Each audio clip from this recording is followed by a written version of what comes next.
अस्सलाम वालेकुम dear students, मैं हूं हिना शौकत, आपकी केमिस्ट्री की टीचर।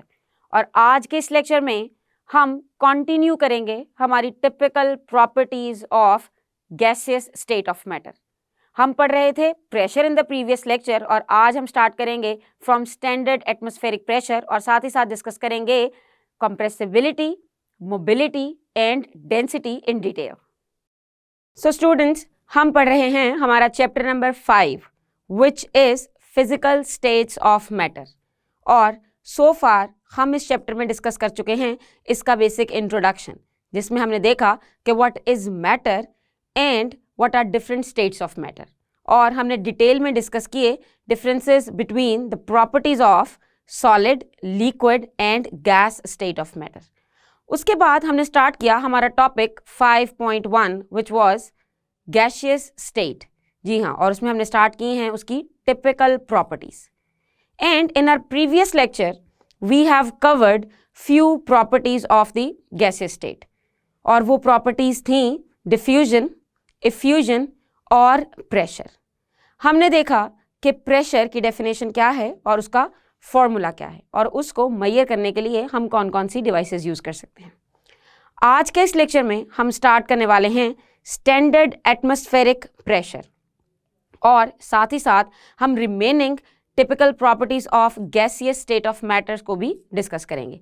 और आज के इस लेक्चर में जो प्रॉपर्टीज हम डिस्कस करने वाले हैं वो प्रॉपर्टीज होंगी कंप्रेसिबिलिटी, मोबिलिटी एंड डेंसिटी। सो चलिए जल्दी से शुरू करते हैं विद स्टैंडर्ड एटमॉस्फेरिक प्रेशर। जैसे कि नाम से ही पता चलता है ये प्रेशर की ही कोई फॉर्म होगी, लेकिन कौन सा pressure? So it is the pressure exerted by the atmosphere at the sea level, यानी कि सी लेवल के ऊपर एटमॉस्फेयर जो प्रेशर एक्सर्ट करेगा on the surroundings, on the objects, वो होगा स्टैंडर्ड एटमॉस्फेरिक प्रेशर। अगर हम इसकी डेफिनेशन की बात करें, so it is defined as the pressure exerted by a mercury column of 760 millimetre height at sea level. जैसा कि हमने देखा था कि हम बैरोमीटर यूज करते हैं टू मेजर प्रेशर, और उसमें हम मर्करी को यूज करते हैं। सो फ्रॉम दैट इंस्ट्रूमेंट ये डेफिनेशन डिराइव की गई है। Now it is a sufficient pressure to support a column of mercury 760 millimetre of height at sea level. और अगर हम इसकी वैल्यू की बात करें तो 1 atm यानी कि 1 atmospheric pressure is equal to 760 millimetre of mercury. इसको हम लिखते हैं mm ऑफ Hg। जब भी आपको न्यूमेरिकल्स वगैरह में या फिर एग्जाम्पल्स में सोल्यूशन जहाँ पे भी करना पड़ेगा और प्रेशर की वैल्यू आप मेंशन करेंगे, so you need to mention this unit exactly like this, mm of Hg। Hg is the symbol for mercury, जिसमें H होता है कैपिटल और G होता है स्मॉल। अब प्रेशर का एक और यूनिट भी है which is torr, and 760 millimetres of mercury is equal to 760 torr. So हम कह सकते हैं कि 1 millimetre of mercury is equal to 1 torr. और अगर हम देखना चाहें relationship between ATM and torr, तो वो होगा 1 atmospheric pressure would be equal to 760 torr. लेकिन रुकिए, याद करें प्रीवियस लेक्चर ऑफ प्रेशर। हमने देखा था कि प्रेशर का तो यूनिट ही पास्कल होता है, क्योंकि फोर्स का यूनिट है न्यूटन और एरिया का यूनिट है मीटर स्क्वायर। सो जब हम फॉर्मूला की मदद से यूनिट कैलकुलेट करते हैं तो वो बनता है न्यूटन पर metre square, because pressure is equal to force divided by area. So इसका यूनिट हुआ न्यूटन पर metre square, which is also called as pascal. और यहाँ हम मुख्तलिफ यूनिट पढ़ रहे हैं, जैसे कि एटमॉस्फेरिक, जैसे कि टॉर, जैसे कि मिलीमीटर ऑफ मर्करी। तो आखिर इनका पास्कल से क्या रिलेशन है? So 1 atm is equal to 101,325 newton पर मीटर स्क्वायर। और चूंकि जितने न्यूटन पर मीटर स्क्वायर होते हैं उतने ही पास्कल होने वाले हैं, so we can say that 1 atm is equal to 101,325 pascals. And you need to remember this thing that pascal हमेशा PA से रिप्रेजेंट किया जाता है, in which P is capital and A is in small letter. और चूंकि ये एक scientist के नाम पे है हुज नेम वाज पास्कल, तो इसीलिए इसका सिंबल भी कैपिटल P से स्टार्ट होगा। ये तो थी बात कुछ एटमॉस्फेरिक प्रेशर की और स्टैंडर्ड एटमॉस्फेरिक प्रेशर की। अगर आप इसे आसान लफ्ज़ों में समझना चाहें, सो आप और मैं, हम जिस जगह भी बैठे हैं, हमारे इर्द गिर्द हमारा एटमॉस्फेयर है, and in our surrounding, in our atmosphere there are a lot of gases, और हम पढ़ रहे हैं प्रॉपर्टीज ऑफ गैसेस। सो आखिर वो गैसेस चाहे किसी कंटेनर में इनक्लोज नहीं है, लेकिन आखिर वो इस हमारे इर्द गिर्द इस सारी सराउंडिंग में मौजूद हैं, तो वो गैसेस अपनी सराउंडिंग पे कोई प्रेशर एग्जर्ट करती हैं। जी हाँ, उसी को हम कहते हैं एटमॉस्फेरिक प्रेशर। और स्टैंडर्ड एटमॉस्फेरिक प्रेशर होगा जो सी लेवल पे होगा। अगर आप सी लेवल से अप या डाउन जाएंगे, व्हेन से अप फ्रॉम सी लेवल मतलब आप किसी हिल स्टेशन में चले जाएं जो कि सी लेवल से अबव चला जाएगा, तो pressure is going to be changed because of the height. Reason उसका ये है कि जब आप हाइट पे जाएंगे तो आपसे ऊपर जो एटमॉस्फेयर है, जो गैसेस हैं, वो भी कम हो जाएंगी। तो कम होने की वजह से वो कम प्रेशर एक्सर्ट करेंगी। So at the height above the sea level pressure decrease कर जाएगा।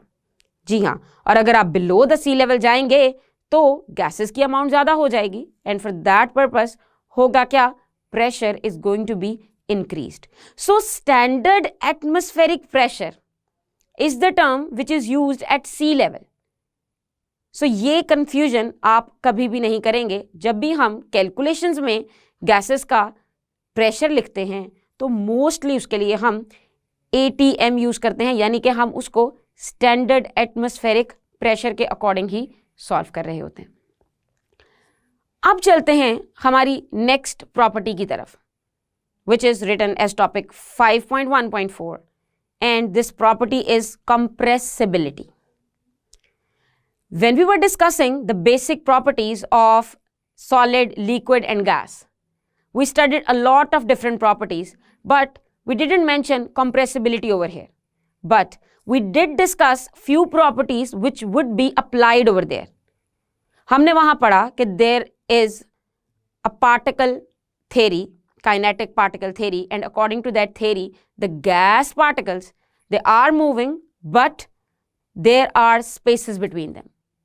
जब हम उनकी पार्टिकल डायग्राम की बात करें, जब हम उनकी पार्टिकल अरेंजमेंट की बात करें, सो उनके दरमियान में होती हैं कुछ स्पेसेस। साथ ही साथ हमने ये भी देखा कि उनकी इंटरमॉलिक्यूलर फोर्सेस भी होती हैं वीक। सो इन दो पॉइंट्स को आप अपने माइंड में रखेंगे फॉर कंप्रेसिबिलिटी। अगर देखें what is the meaning of the word compress, so compress का मतलब है प्रेस समथिंग, स्क्वीज समथिंग, या आप कह सकते हैं कि flatten something with the help of a pressure, कि जब आप किसी चीज पे प्रेशर अप्लाई करें और वो फ्लैट हो जाए, यानी कि आप किसी तरह उसका साइज थोड़ा सा स्मॉल कर सकें, सो उससे हम कहते हैं कंप्रेस हो गई है वो चीज, यानी कि प्रेस हो गई है, उसका साइज कम हो गया। अगर आप अपने हाथ में पकड़े हुए पेन को या अपने टेबल पे पड़ी हुई किताब को कंप्रेस करने की कोशिश करें तो क्या आप कर सकते हैं? क्या ऐसा मुमकिन है कि आप उस किताब को प्रेस करें, कंप्रेस करें और किसी छोटी पॉकेट में डाल लें? Is it possible? क्या आप उसे जिस मर्जी छोटी सी चीज में कैरी कर सकें? यकीनन नहीं, बिकॉज किताब एक सॉलिड ऑब्जेक्ट है, and we have discussed in the properties के जो सॉलिड ऑब्जेक्ट्स होते हैं, their particles they are arranged in regular manner and there are no spaces between the particles. So अगर particles के दरम्यान में जगह ही नहीं है तो आप उसे compress कैसे करेंगे? आप उसे किसी छोटी जगह पे adjust कैसे करेंगे? अगर आप अपने हाथ में पकड़े पेन की या मेरे हाथ में पकड़े इस रिमोट की बात करते हैं, so ये भी solids हैं, और you can say that solids cannot be compressed. लेकिन हम पढ़ रहे हैं properties for gases, and we know that there are a lot of spaces between the molecules of the gases. Gases के particles के बीच में तो बहुत जगह होती है। So if you try to compress gases, तो हम क्या कर सकते हैं? हम उस जगह को reduce कर सकते हैं। Reduce करने से होगा क्या? The particles they are going to come together. So gases they are highly compressible. और अब आपने फोकस करना है इसकी रीजन पे। They are highly compressible due to empty spaces between their molecules, उनके मॉलिक्यूल्स के बीच में होती हैं खाली जगह। And when gases are compressed तो होगा क्या, the molecules they come closer to each other, और जब वो एक दूसरे के करीब आएंगे तो क्या वो उतना ही वॉल्यूम घेरेंगे? यकीनन नहीं। So they will occupy less volume as compare to the volume in uncompressed state.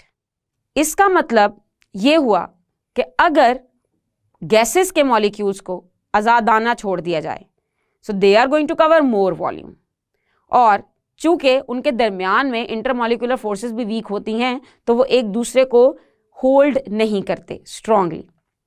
सो हम करते क्या हैं, we can easily compress the gas particles by reducing the distance between these particles, और यही प्रॉपर्टी काम आती है गैसेस को सिलेंडर वगैरह की फॉर्म में भरने में भी। जी हाँ, आप गैसेस को कंप्रेस करके छोटी सी छोटी चीज में भी फिट कर सकते हैं, लेकिन याद रहे कि एक मिनिमल वॉल्यूम जरूर रिक्वायर्ड होता है। अब चलते हैं हमारी नेक्स्ट प्रॉपर्टी की तरफ, which is written as topic 5.1.6 and this property is named as mobility। नाम से ही पता चलता है मोबिलिटी शायद वर्ड निकला हो मोबाइल से, मोबाइल का मतलब होता है moving. So mobility is ability to move, किसी चीज के मूव करने की एबिलिटी को हम कहेंगे मोबिलिटी। अगर आपसे पूछा जाता है कि व्हाट इज मोबिलिटी तो आंसर बहुत सिंपल होने वाला है कि mobility is the ability to move, लेकिन यहां हम पढ़ रहे हैं मोबिलिटी को as a typical property of gas, यानी कि ये गैस की एक टिपिकल प्रॉपर्टी है, एक खास प्रॉपर्टी है जो शायद सॉलिड और लिक्विड उस तरह से पोजेस ना करें। सो आखिर गैसेस में मोबिलिटी क्यों पाई जाती है, इसके लिए भी आपको रिकॉल करनी पड़ेंगी हमारी बेसिक प्रॉपर्टीज ऑफ गैसेस जो हमने पढ़ी थी when we were discussing states of matter in the introduction of the same chapter. Since gas molecules they are always in the state of continuous random motion, continuous random motion, हर वक्त वो move करते हैं। According to kinetic particle theory भी हर वक्त particles move करते हैं, और हमने ये भी डिस्कस किया था कि पार्टिकल्स सॉलिड लिक्विड गैस तीनों में ही मूव करते हैं, लेकिन चूंकि गैसेस के इन बिटवीन जगह ज्यादा होती है और गैसेस की इंटरमॉलिक्यूलर फोर्सेस वीक होती हैं, so just because of this movement is highest in gases as compare to solids and liquids. Gases में ये सबसे ज्यादा होने वाली है। So the particles can move from one place to another place. Why? Because they possess kinetic energy, high kinetic energy। चूंकि gases में as compare to liquid and solid high kinetic energy होती है, सो मोबिलिटी भी high होगी। Kinetic energy उस form of energy को कहते हैं जो किसी चीज की मूवमेंट की वजह से हो।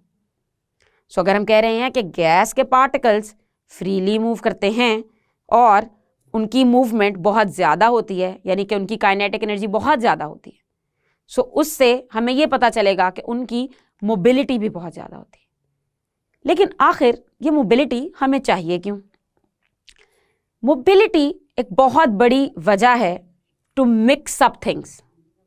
अगर आप अपने कमरे में इर्द गिर्द देखें तो जहां पे टेबल पड़ा है वहीं पे पड़ा रहेगा, जहां पे चेयर पड़ी है वहीं पे पड़ी रहेगी, और अगर आप एक किताब किसी टेबल पे रखेंगे तो वो भी वहीं पे ही पड़ी रहेगी जब तक आप उसे खुद उठा के दूसरी जगह नहीं रखते। वाई? क्योंकि उन चीजों के particles they are not moving at all, वो कोई मोबिलिटी शो नहीं कर रहे, क्योंकि अभी मैंने आपके सामने जितनी भी मिसालें दी हैं वो सारी थी सॉलिड्स की, और सॉलिड के पार्टिकल्स तो होते हैं टाइटली पैक्ड, सो वो तो मूव नहीं कर सकते। लेकिन अगर हम बात करें गैसेस की, तो आप अगर अपने रूम के एक कॉर्नर में एक स्प्रे करते हैं, वो परफ्यूम हो सकता है, वो एयर फ्रेशनर हो सकता है, वो कोई मॉस्किटो रिपेलेंट हो सकता है, कोई भी स्प्रे अगर आप यूज करते हैं तो वो बहुत जल्द आपकी पूरी की पूरी एयर में मिक्स हो जाएगा। यानी कि आप कह नहीं सकेंगे कि कमरे के इस कोने में एयर फ्रेशनर है और एक कोने में परफ्यूम है और एक कोने में मॉस्किटो रिपेलेंट है। This is because of the mobility of the particles of the gases.